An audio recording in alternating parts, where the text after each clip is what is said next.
Good morning, Bimblers. And you join me at Helsby Station. I'm trying to find those Trig Points again, Bimblers. The triangulation stations, the trigonometrical points, or Trig Points. They were put in by the Ordnance Survey, you know, the chaps that do the maps. I'm a poet and I didn't know it. They put them in to make the map super accurate, and you can visit some of them. They usually look great big hills. I bought a book, the Cheshire Trig Bagger, and I am indeed trying to bag all the Trig Points, plus a few that aren't in the book. It's going to take me a while. I don't think I can fit them all in one episode, or in one day. So I'm going to see how many I can bag this week, you know, in and around work and looking after our Molly. See what we get done. So let's stop messing about. It's Saturday morning and I'm in Helsby. We've got to climb up a big hill and visit a church on the way. Let's bimble.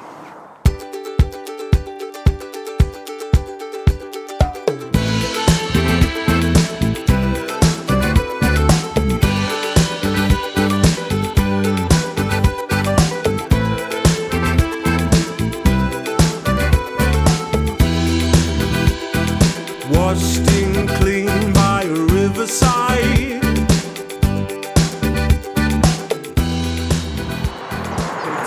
And so we reached St Paul's Church here in Helsby on our way up the big hill. I didn't know it, but they're having a car boot sale here today. I had to close my eyes and just walk through in case I seen something I wanted to buy, because I'm not carrying it up that big hill. They had a Bush radio there, and I know Mrs Bimble wants one of them. But we'll have to see if I see one at a different car boot on a scheduled car boot day. St Paul's Church was built between 1868 and 1870, and it was designed by my favourite church architect, John Douglas. He was born not far away from here in 1830 in a place called Sandyway. And when he was a teenager, he was articled to Edward Graham Paley. Articled is a posh way of saying apprentice or understudy. But eventually, he became Edward Graham Paley's chief assistant. Obviously, as he became a man, he wanted his own business, and he had offices in Chester, at number 6 Abbey Square. Probably his most famous work is the big gold clock in Chester, you know, the main focal point of Chester. What I like about John Douglas is his style is just a little bit odd. It sort of reminds me of a Tim Burton film. Everything's very pointy. Just like this St Paul's Church here in Helsby. That spire reminds me of something from Nightmare Before Christmas. If you want to see some of his other works and how odd they are, you should visit Weston in Runcorn. It looks like it was made on a computer running MS-DOS. Or if you go to Barmouth in Wales, he designed the most Welsh-looking church I've ever seen. Looks like a character off Noggin the Nog. Anyway, none of this is a trig point. Let's bimble.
Number 21 in the book, 141 metres above sea level, Helsby Hill.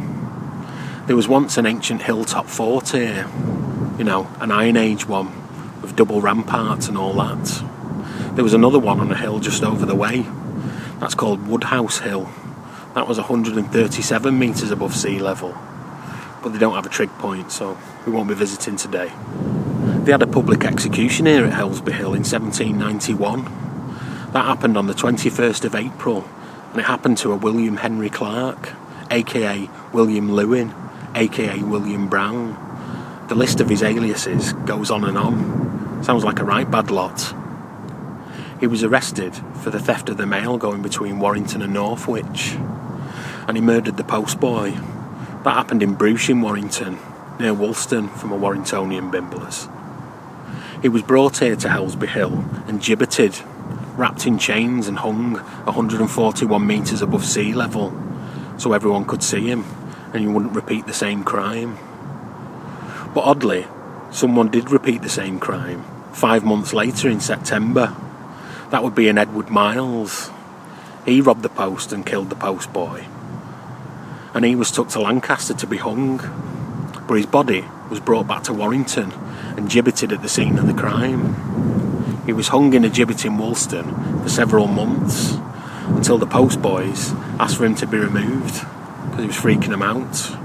They just buried him in the gibbet, but 50 years later, William Beaumont, the first mayor of Warrington, had him dug up, and they put the gibbet in Warrington Museum.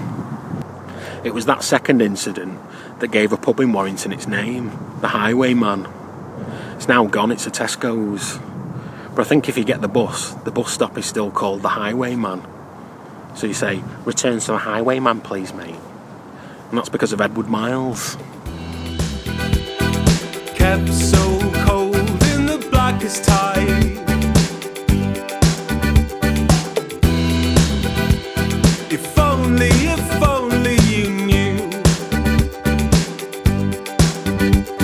I've heard what they've said,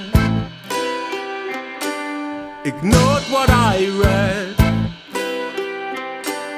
and looked to the bright side. So here's to the bad times, forgotten in good lives. I won't let you down. I'll take off my shoes and dance to the good news. Broken smiles, well, they will turn it round. So take off your shoes and dance to the good news.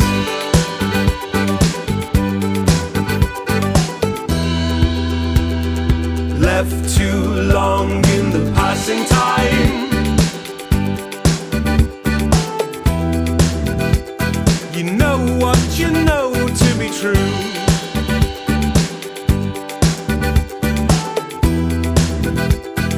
Dim lit scenes of a better life.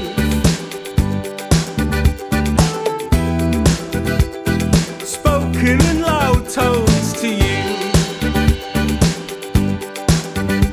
Well, I've heard what they've said, ignored what I read, and looked to the bright side. So here's to the bad times, forgotten in good lives. I won't let you down. I'll take off my shoes and dance to the good news. Broken smiles, well, they will turn it round. So take off your shoes and dance to the good news. Take off your shoes and dance to the good news.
Well, Bimblers, we reach Frodsham.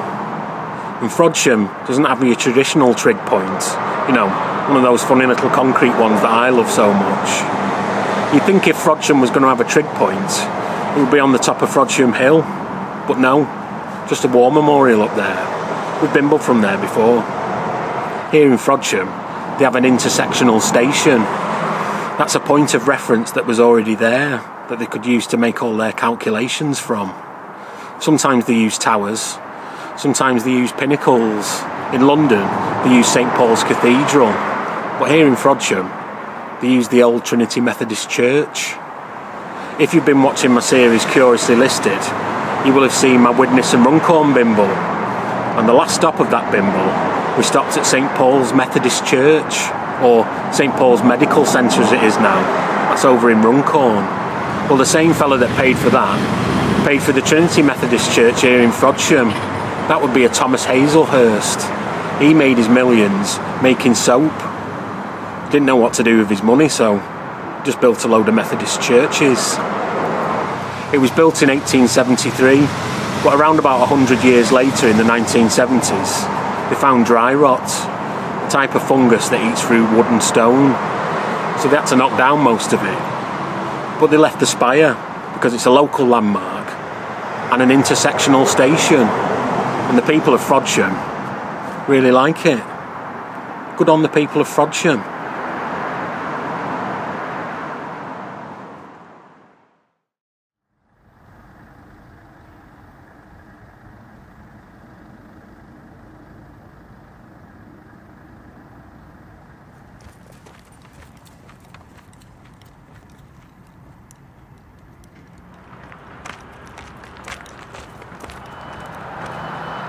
You join me, Bimblers, on a Thursday afternoon at something called Airlift Hill. It's in a new part of Warrington called Chapelford. But back in the day, this would have been Burtonwood Air Base.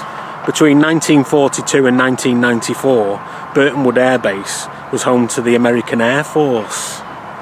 By the end of World War II, there would have been 18,000 servicemen here in Warrington, all handing out Hershey bars and nylons, and dancing with all the local girls in the town centre. This big hill that we stood on right now wouldn't have been here. This would have been part of the runway. It's man-made, and as such, it doesn't have a trig point on it. But there is a trig point just a bit further down the road, on the Terry O'Neill cycleway. That's a new cycleway, that, Bimblers. It's not in the Cheshire Trig Baggers book, but I don't think that's an oversight on behalf of the publishers. I think they're using the traditional boundaries of Cheshire, whereas this part of Cheshire only became Cheshire in 1974. Before then, it would have been Lancashire. There are a few people in Warrington that get a little bit miffed by that. It says Lancashire on their birth certificate, and they don't count themselves as being from Cheshire, like I do. But I have to remind you, this all would have been Inter Ripon et Mersum, according to the Romans. And Lancashire didn't come into being until 1182, lest we forget.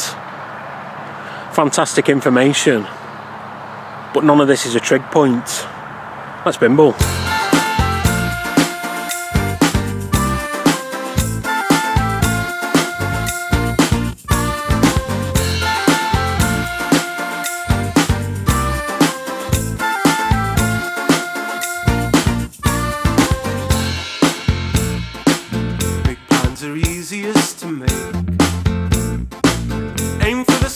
It's yours, just wait. You do your best along the way. But it's those arms that told me I don't care if it's yours or mine. Without you, it's just a waste of time. You showed me from the start, such inspirations need a heart to bring you round. It could be ours.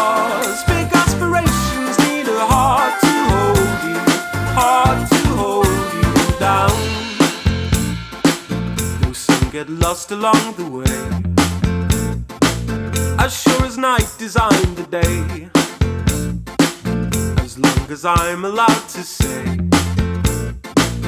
it's my heart that told me I don't care, you just disagree.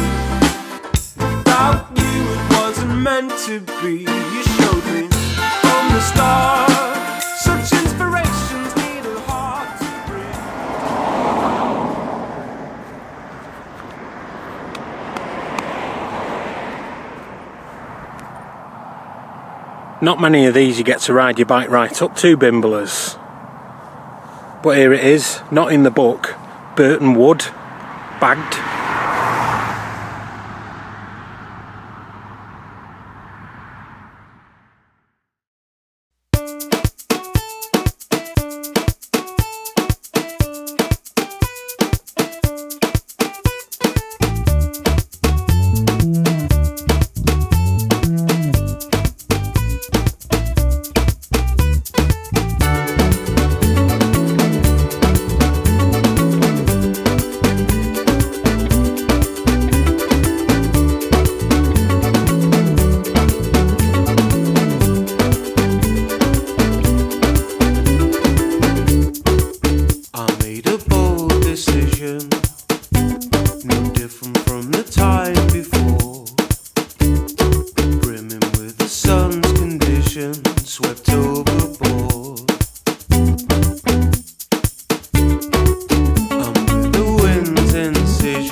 You join me, Bimblers, on a rather overcast Friday morning. We're off to bag our last Trig Point, and we're at the banks of the Bridgewater Canal, at the point where the Bridgewater Canal meets the Trent and Mersey Canal, Preston Brook Tunnel. We're going to have to get up and over this tunnel, because you can't go through it, because I'm not a canal boat, I'm on a bike. They don't have a towpath in the tunnel. But we do get to look at the ventilation towers on top, as we bimble past. The Preston Brook Tunnel, the Bridgewater Canal and the Trent and Mersey Canal was all designed by the same fella, James Brindley, the fella that got the water out of the wet earth colliery near Bolton, using nothing but the power of the water seeping in. That was the power of the River Irwell. He didn't use a big steam engine like Fred Dibner would. He used the power of the river to pump the water out. Right, clever clogs. James Brindley had a grand idea for something he called the Grand Cross. That was linking up the four main rivers of England, the Trent, the Mersey, the Thames and the Severn, north, south, east, west. It'd make a good bimble, wouldn't it? Or a Channel 4 programme, River to River, with Kieran Gallimore. Could be a goer, couldn't it? The Bridgewater Canal is what you call a contour canal, all the way from Deansgate in Manchester to just beyond the Preston Brook Tunnel. It doesn't use any locks. It just follows the lay of the land. Clever stuff. Speaking of those locks though, let's bimble. Sun in every way. You can love the breeze and blow away. She loves the rain. She loves the rain. It's made in perfect measures, dripping from a seal black sky. Soaking up this perfect treasure, I know it's right. Moods can be lifted the brighter the day. Take the blue skies and I'll take the grey. It's up to the weather, you know that I surely would say. She loves them. You can love the warm, that's okay. They're making an awful lot of noise today on the railway. I think they're chopping down some trees. It's rather spoiling this tranquil canal scene I've got going on. There's even someone taking the barge through the locks. This is Dutton Stop Locks, not to be confused with Dutton Locks on the Weaver Navigation, just a bit further down there. Dutton Stop Lock probably only changes the level of the canal by about 4 inches, but it's needed. The Trent and Mersey Canal is 93.5 miles long, with 76 locks along the way. This lock was completed in 1777, 5 years after James Brindley died. It's Grade 2 listed. There's another Grade 2 listed structure that was also built in 1777. That's Dutton Dry Dock. You see, you may think you're getting off grid buying a canal boat, and it would be cheaper than living in a house. But every couple of years, you have to take your boat out to the water and have it blacked, so that moss and scum and stuff doesn't grow on the bottom of it, and to check for holes in case you sink into the canal. None of this is a trig point. Let's bimble.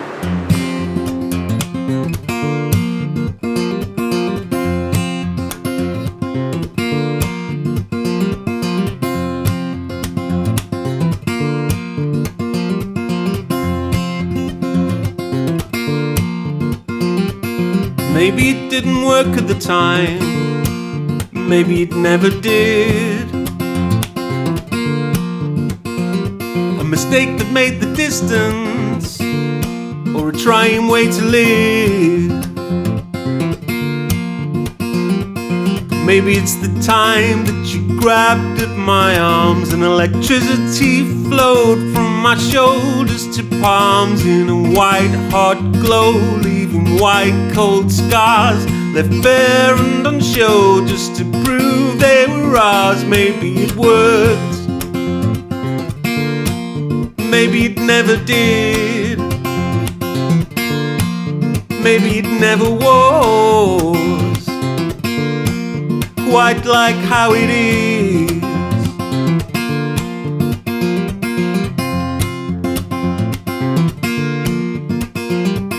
Maybe it didn't work at the time, maybe it never did. A novelty improvement, left lonely as it gives. Or maybe it's the time that you closed both your eyes and you pouted your lips as you waited for mine in the soft red glow of your soft cold arms. Serotonin burnt holes through my veins to my heart. Maybe it worked, maybe it never did, maybe it never was.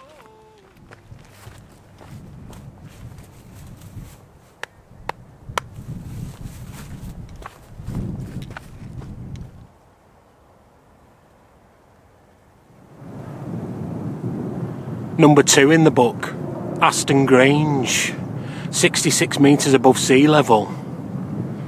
That's 2 from the book, 1 bonus Cheshire Trig Point, and an intersectional station. I think that'll do for 1 week.